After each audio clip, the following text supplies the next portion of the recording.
안녕하세요. 김상철 목사입니다. 오늘은 야고보서 2장 17절 말씀을 통해 나를 남에게 맡기지 말자라는 제목으로 새벽 묵상을 하도록 하겠습니다.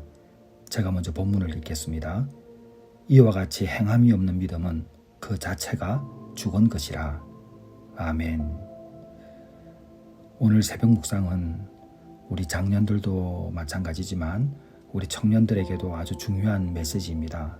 여러분들이 오늘 새벽 묵상을 듣고 오늘 하루 이 내용을 가지고 묵상을 해보면 우리가 내년을 이제 준비하는 네 번째 새벽 묵상인데 도움이 되지 않을까 이런 생각이 듭니다.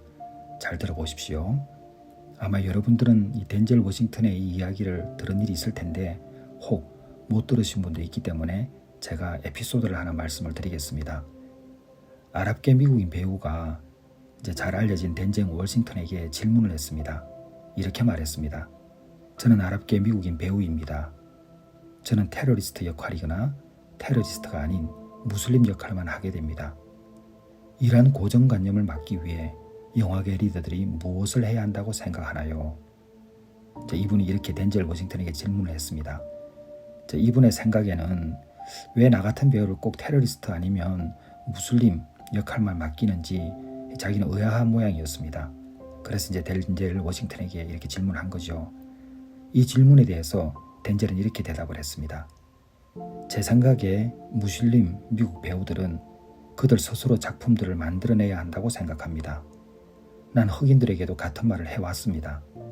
당신이 하고 싶은 말이 있으면 당신이 직접 하면 되잖아요. 만약에 당신이 다른 사람에게 당신의 이야기를 써달라고 하면 그들은 그것을 그들의 관점에서 쓸 겁니다. 그래서 당신이 직접 해야 해요. 그리고 당신은 오늘부터라도 결심만 하면 당신의 이야기를 쓸 기회가 있잖아요. 하지만 당신이 만약 가만히 앉아서 기다리기만 한다면 사람들이 아는 것만 쓸 겁니다. 그들은 그렇게 할 권리도 있고 거절할 권리도 있습니다. 하지만 누군가가 당신의 이야기를 써주기만을 계속해서 기다리기만 한다면 당신은 생각보다 훨씬 오랫동안 기다려야 할 것입니다. 저는 사실 덴젤 워싱턴의 이 말을 듣고 제가 옛날에 생각했던 것들이 생각이 났습니다. 많은 사람들이 저를 보고 기독교 영화를 왜 만드느냐 이런 질문을 한 일이 있습니다. 그리고 또 제가 만드는 작품을 한편의 설교라고 말씀하시는 분들도 있고요. 이제 그렇게 말씀하시는 분하고 제가 금요일날 필름 포럼에서 GV가 있긴 합니다. 제가 기독교 영화를 만들게 된 가장 큰 이유는 제가 하고 싶은 말이 있기 때문에 그렇습니다. 물론 이것은 제가 교만해서도 아니고 하나님께서 저를 통하여 하시고자 싶어하는 그 말씀이 있다는 것을 믿고 알기 때문에 지금까지도 그 일을 하고 있습니다. 아마 저와 같은 사람이 우리나라에도 많이 있을 것입니다. 어쩌면 우리 교회에도 그런 분들이 있으시죠. 자, 오늘 덴젤 워싱턴이 한 이야기를 통해서 우리는 깊은 생각을 한번 해봐야 합니다. 왜냐하면 덴젤 워싱턴이 그 무슬림 배우가 한 질문에 대해서 한 대답은 단순한 격려가 아닙니다. 스스로 삶의 방향을 정하고 흔들림 없이 걸어갈 수 있는 그 내면의 힘에 대한 어떤 생각을 갖게 하는 그런 통찰을 주고 있죠. 그럼 어떤 것인가? 저는 덴젤 워싱턴의 말을 들으면서 타인의 인식이 나를 맡기지 말라라고 선언이라고 들었습니다. 다시 말씀드리면 타인이 생각하는 그 사고에 나를 맡기지 말라는 것이죠. 우리는 종종 누군가 나를 알아주기를 바랍니다. 그리고 또 내 얘기를 대신 해주기를 바라고 써주기를 바라죠. 그러나 다른 사람이 쓴 이야기는 언제나 그들의 렌즈, 안경을 통해서 해석된 나의 그림자에 불과합니다. 저도 영화 감독이기 때문에 100% 저의 영화에 출연하는 사람들의 마음을 담지 못하죠. 저는 감독의 영사기를 돌리니까요. 이처럼 타인이 누군가가 내 이야기를 쓴다는 것은 그 사람을 통해서 해석된 나일 뿐이지 진짜 내가 아닙니다. 다시 말씀드리면 내 인생의 대본을 내가 쓰느냐 아니면 남이 써주느냐의 문제이죠. 내 안의 이야기를 내가 직접 말할 수 있느냐의 문제입니다. 자신의 정체성을 스스로 서술하지 못하면 다른 사람이 대신할 수밖에 없는데 이것은 뭔가 이상하지 않습니까? 덴젤 워싱턴은 타인의 서술, 그게 종속되지 말고 너 자신의 서사를 써라는 이야기죠. 이것은 주체의식을 가지라는 명령입니다. 우리가 신앙 안으로 들어와 보면 하나님께서 주신 나의 마음과 그 이야기를 내가 직접 표현하고 그 뜻에 따라서 내 삶을 주도적으로 살아가라는 말이죠. 근데 많은 사람들이 그런 삶을 살아가지 못합니다. 하나님께서 나를 창조하실 때에, 지으실 때에 바라셨던 그 원형의 모습을 모두가 다 잃어버렸습니다. 김상철, 김상철의 모습, 김미희, 김미희의 모습, 박민근, 박민근의 모습, 이성준, 이성준의 모습, 허준영, 허준영의 모습, 이종훈, 이종훈의 모습, 최성빈, 최성빈의 모습, 이런 다양한 각 사람의 그 모습을 하나님께서는 알고 계시거든요. 그 원형을 다 잊어버린 거예요. 자신의 삶을 주도적으로 살아가지 못하고 있습니다. 그러니까 내 인생을 다른 사람이 쓴다고 그러면, 그리고 또 써달라고 하면 그 사람들의 관점에서 쓰잖아요. 그러니까 타인의 관점에 의지하는 그런 삶을 살아가게 됩니다. 그래서 내가 누구인지를 알아야 되는 거예요. 여러분 잘 들으셔야 됩니다. 심리적으로 성숙한 사람은 주어진 환경에 절대 끌려 사는 사람들이 아닙니다. 그 속에서도 스스로 삶의 의미를 만들어 갑니다. 믿음이 자란 사람이 환경에 지배받지 않는다는 것 여러분 잘 알지 않습니까? 그러한 어려움 속에서도 하나님이 주신 뜻과 의미를 잘 발견하면서 살아간답니다. 아무리 힘들고 마음이 어려워도 흔들리지 않습니다. 잠시 힘듦은 있지만 하루를 넘기지 않습니다. 제가 언젠가 여러분들하고 한번 그런 시간도 가져볼 텐데, 로고테라피라는 게 있습니다.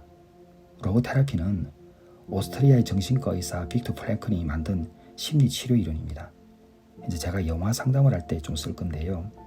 다른 말로 표현하면 인생의 의미를 찾게 해주는 치료 방법이죠.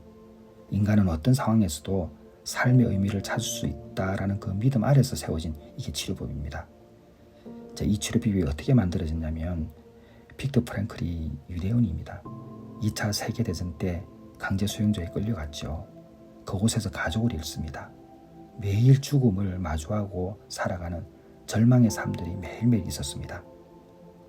그런데 어느 날 그가 깨닫게 됩니다. 삶의 의미를 잃은 사람은 죽지만 의미를 붙잡은 사람은 어떤 고통 속에서도 살아남는다라는 것을 깨닫게 됩니다. 자, 이걸 왜 이렇게 깨닫게 되느냐? 보통 세 가지로 나누는데, 첫째는 삶의 의미입니다. 인간은 의미를 찾아야 살 수 있는데 나는 왜 이 일을 하는가라는 묻는 힘이 있어야 합니다. 그 질문을 못하는 사람이 많이 있거든요. 그러니까 삶의 의미를 붙잡기 위해서는 내 삶의 의미를 진짜 찾기 위한 노력이 필요합니다. 내가 왜 사는 거지? 내가 왜 이 일을 하는 거지? 나는 지금 어디 있는 거지? 나는 왜 성경을 읽는 거지? 나는 왜 기도를 하는 거지? 나는 왜 술을 먹지 말아야 되는 거지? 나는 왜 기도를 해야 하지? 나는 왜 내가 하고 싶은 것을 거절하며 살아야 되지? 이런 고민들이 해야 돼요. 이 고민을 하지 않으면 끌려가는 인생이 됩니다. 자기 삶의 의미를 찾을 수 없게 됩니다. 그럼 치유할 수도 없죠. 그리고 두 번째는 뭐냐면 자유의지입니다. 인간은 고통 속에서도 선택할 자유가 있습니다. 상황은 바꾸기 어려워요. 하나님께서 허락하시는 것도 있고 진짜 영적인 전쟁도 있고, 경우에 따라서 우리의 고통은요, 우리가 바꿀 수 없는 게 있습니다. 그런데 우리가 고통 속에서도 선택할 자유가 있는데, 그 선택은 뭐냐면 태도입니다. 그 태도는 내가 정할 수 있는 거예요. 천정은 자매가 아무리 아파도 이거 내 것 아니라고 그러잖아요. 이건 뭐죠? 천정은 자매가 선택한 거죠. 이 암은 내 것 아니야. 이 고통은 내 것 아니야. 이 두려움도 내 것 아니야. 왜? 내 인생의 주인이 내가 아니니까. 이것은 자신이 선택한 겁니다. 이게 바로 우리가 치료법에서는 이제 자유의지라고 말하는 거예요. 그래서 내 삶의 의미를 깨닫고 내가 이 자유의지를 가지고 상황은 바꾸지 못할지라도 태도는 내가 정하고 가야 된다는 것입니다. 그리고 한 가지가 더 있는데, 상황보다 태도가 인간을 만든다고 하면 절망 속에서도 배움을 선택하는 것입니다. 우리의 태도 중에서도 올바른 선택을 하는 거죠. 우리의 태도는 여러 방향으로 나타날 수 있습니다. 피하고 싶은, 도망가고 싶은 선택도 있죠. 그런데 어떤 절망 속에서도 피하는 선택을 하면 안 되죠. 어떤 절망 속에서도 내가 한 걸음 더 나아갈 수 있는 그 배움의 선택을 택해야 되겠죠. 여러분, 고통 중에서도 의미를 찾는 사람은 아픔이 나를 성장시키고 다른 사람을 이해하게 만든다고 생각하며 살아갑니다. 그래서 직장이나 사업체나 가정에서 방향을 잃은 사람이 내가 하는 일 속에서 어떤 가치를 세울 수 있을까라고 생각하는 것은 놀라운 혁신적인 생각입니다. 하나님께서 주시는 마음이죠. 아무리 삶이 공고하고 불확실한 상황에서도 문제 해결해 나가는 데 있어서 하나님께서 주시는 뜻이 무엇인지 물어보는 것은 너무 중요하죠. 옛날에 여러분, 제가 한번 설교할 때 언급한 일이 있습니다. 주기철 목사님이 감옥에 붙들려 있었을 때에 신사참배를 거부하지 않습니까? 그러니까 그 자녀들이 아무것도 못하잖아요. 먹을 것도 제대로 못 먹고, 아버지는 늘 감옥에 있고. 그러던 어느 날 아버지가 이제 출소를 한 거예요. 그때 주기철 목사님의 아들 중에 한 사람인 주광조, 이제 장로님이시죠. 제가 돌아가신 것으로 알고 있는데 아버지에게 물은 거예요. 아버지는 이제 하나님을 믿는데 우리는 또 기도를 하는데 왜 하나님께서는 우리의 기도를 들어주시지 않는가? 그 아버지끼리 질문한 거예요. 그때 주기철 목사님은 아들 광조의 질문에 이렇게 대답했습니다. 하나님께서는 우리가 구하는 것을 주시는 분이 아니라 우리에게 필요한 것을 주시는 분이다. 지금 우리에게 필요한 것은 고난인가 보구나. 이렇게 말씀하셨다는 것 아닙니까? 근데 이 아버지의 말씀을 주광조 장로님은 품고 간 거죠. 아무리 삶이 공고하고 불확실한 상황에서도 문제를 해결하는 데 앞서서 이 상황이 하나님께서 주시는 뜻이 무엇인지를 찾아본 것이죠. 그래서 로마서 8장 28절의 말씀이 이 대답과 닿아 있습니다. 우리가 알거니와 하나님을 사랑하는 자, 곧 그의 뜻대로 부르심을 입은 자들에게는 모든 것이 합력하여 선을 이루느니라. 여러분, 덴젤 워싱턴의 이 조언은 의미를 스스로 창조하라는 그 존재의 책임감을 일깨워주고 있습니다. 누군가가 너의 이야기를 써주기만을 기다리면 생각보다 훨씬 오랫동안 기다려야 합니다. 우리 베들회복 공동체 내가 사랑하는 교회 함께 우리가 호흡하며 예배를 드리며 주 앞으로 한 걸음 한 걸음 걸어갑니다.